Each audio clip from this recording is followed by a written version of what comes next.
Cara, tem que ter os interesses, eles não sabem quais são. Ô meu querido, fala pra Raquel Sherazade, mandar aquela boca de Deus que ela tem pra falar a verdade. Não é turvim sem. É isso aí! Hoje ela caiu na real, você viu hoje? Eu não vi, eu na faculdade.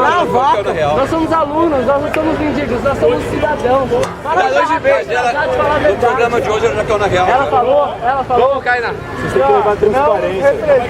A mim também não. Vocês têm que ser imparcial, só isso. É isso aí! Porque a gente não tem nada com isso. Mas eu tenho que falar para você não são. Eu estou dizendo exatamente o que está acontecendo aqui, veio na boa.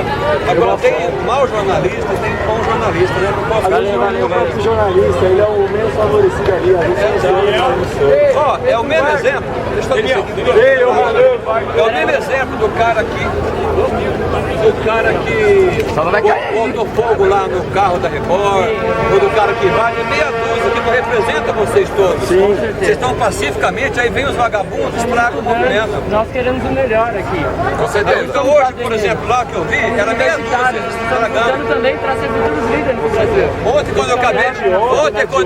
quando eu acabei meu trabalho aqui, a primeira coisa que eu fiz, todo mundo que estava aqui viu, arrancar meu paletó e minha gravata, jogar dentro e fui lá participar, porque eu sou tão cidadão quanto vocês. Tá? Tá certo!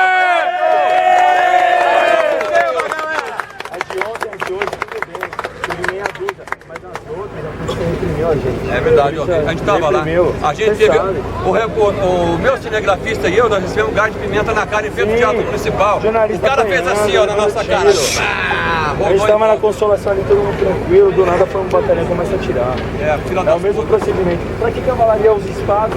Mas você viu que eles já recuaram, então lá dentro, né? Se fuderam, né? Sim, Ó, jornalista e polícia são inimigos mortais desde que os dois existem. Entendeu, cara? Então a gente tem o maior prazer do mundo de ver os vermes. Menos a Globo. É, a Globo é o esquema do governo, né, meu? a Globo é bom. Falou tudo aí!